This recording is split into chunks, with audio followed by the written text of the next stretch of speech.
Patti, I am so excited to have you. Thank you for being with me today. I am so happy to be here. Thank you for having me. This is so fun. People might recognize your voice. You and your sister have very similar voices. It was really funny. I think you do because when we talked a couple of months ago, so your sister is Jeannie Cunyon, author we know and love around here as well. And she released a new book about the Holy Spirit that totally just has rocked my socks off. I loved it so much. And when we were talking about that book, she told me all about you. She was just gushing about your latest fiction book that had came out when I was asking her what books she was talking about and telling people to read right now. And so I immediately went and did a little bit more homework on you. And I'm so excited to have you today just to talk a little bit about your career and your writing and kind of dig into that a little bit. So I'll read a little bit of your rap sheet, which when people do that to me, that always feels like super. I was going to say, I want people to know who you are. So, Patti, you are the New York Times and USA Today bestselling author of 16 novels. I want to know,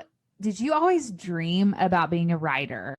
And when did you see that kind of gift start to bubble up in you? I want you to tell listeners a little bit of your story. Well, first of all, Rebecca, I'm so happy to be here. And I think I always knew I needed to do that thing. But in hindsight, I always wanted to be a writer, but it didn't seem possible. It seemed like the dream of saying, oh, I want to be an astronaut. It seemed too big to say when I was young. So I went to college to be a nurse. I'm actually a nurse by education. My master's degree is in nursing, but always on the side, I was scribbling and writing. And always on the side, I was telling stories. And always on the side, I was wondering, I wonder why this, or wonder why that, or I wonder what would happen if. And then in my late 30s, I sat down and said, I just want to try and write one book. I just want to try to make the one thing that has sustained me for most of my life, which is reading and books. And I was a bookworm nerd. I actually used to get in trouble for reading. My kids do not get in trouble for reading. And I sat down, and that was 16 books ago. So I think sometimes, and you probably hear this a lot with women finally opening up to whatever their gifts might be, is that you always knew, but you were afraid to admit to yourself that this was a gift you wanted to try and use because it felt too big. Yeah, that's so good. And I think what I find, not only in myself, but in all of my peers, is nothing about the path is linear. And I think sometimes we expect it to be, right? Like we expect I do A plus B and it's going to equal C. And that's so often not what our calling or our purpose or all of these weighty words that we like to throw around. It's often not what that actually lived out looks like.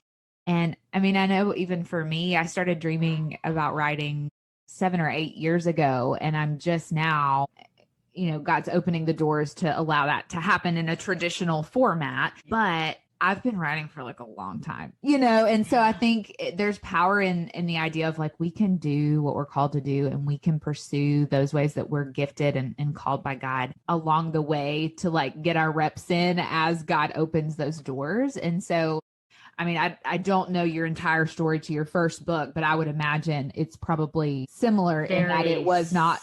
I also think that there's this really interesting, if we can stop and look back and not have regrets, like, oh, I should have gone to journalism school instead of nursing school, or because here I am an author, is that there isn't a traditional path to these kind of things. And so I don't regret a single, the skills I learned as a nurse.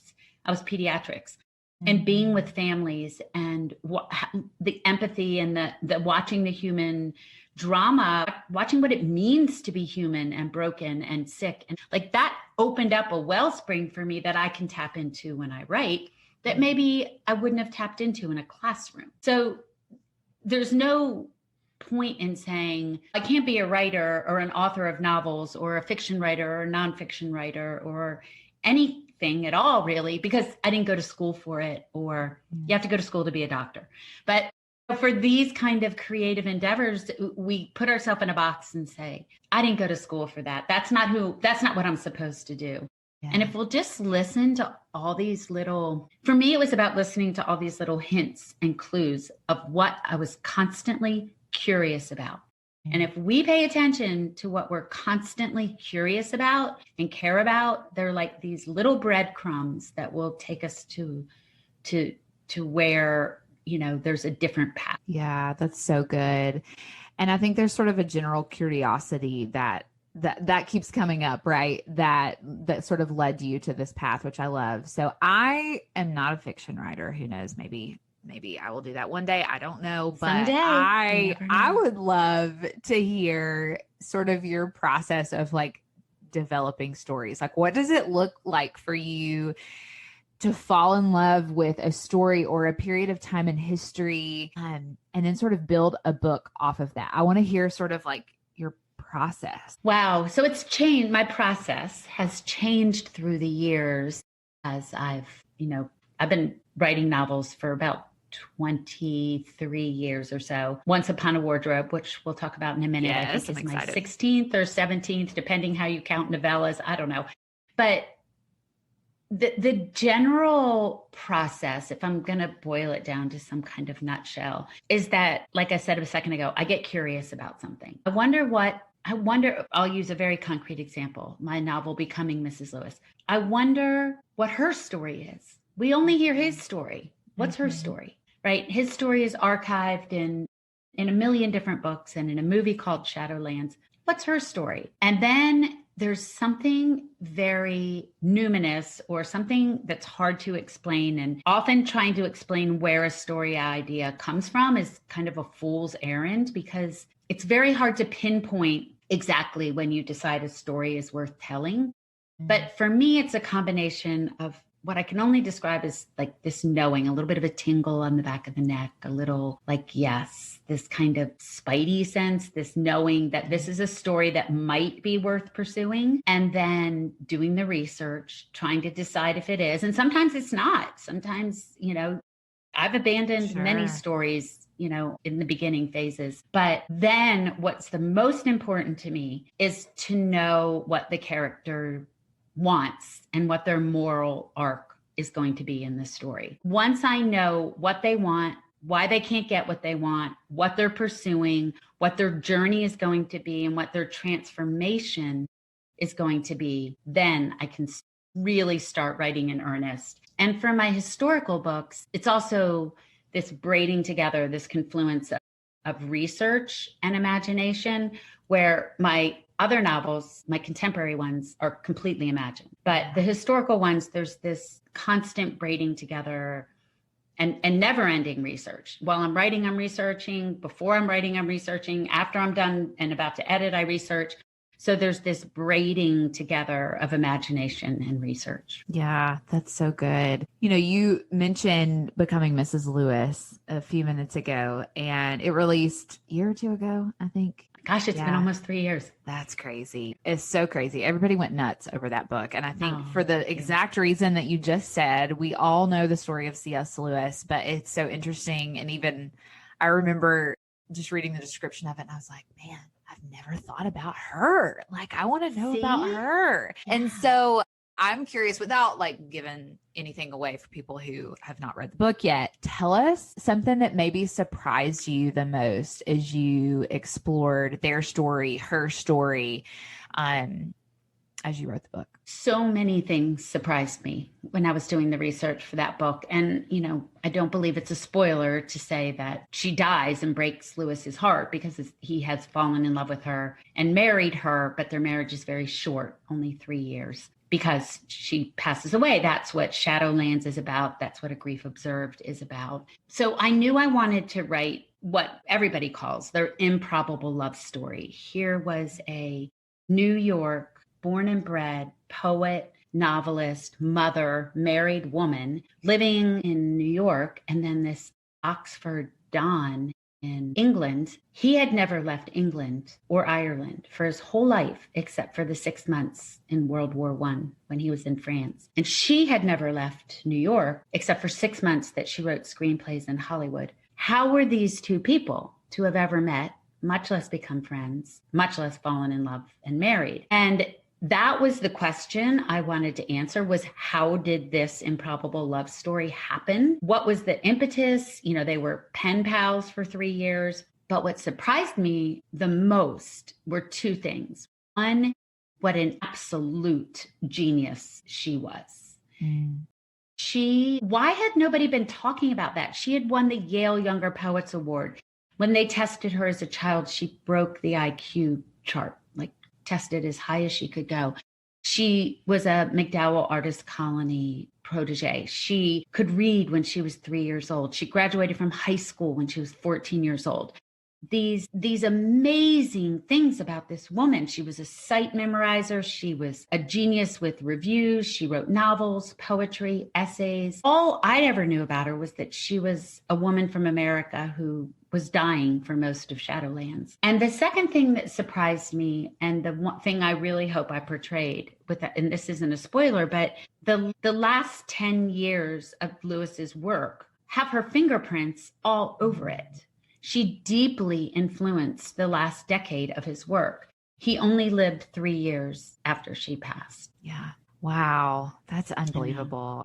I've been saving the book for my next vacation where I get to here's my thing with fiction. I need to read more fiction, period. I mean, full stop. I just do. But the most fun time for me to read fiction is when I'm just like totally unplugged from everything about my life, and I can just let my brain imagine and dream and go to that place. And so I have a copy, but I've been saving it for my next space when I'm in that space. You know what I mean? So I can't wait to hear what I know. I can't wait to read it, but I am really excited. Really, the reason we have you on today is to share a little bit about your next novel that comes out on October 9th. I believe this episode will release pretty close to your release date, which is really fun for people. So when they're hearing this, they're going to be able to go grab Once Upon a Wardrobe. But I want you to tell a little bit about just kind of what makes you excited about this new book. So Once Upon a Wardrobe stems from, we talked a little bit about where the stories come from,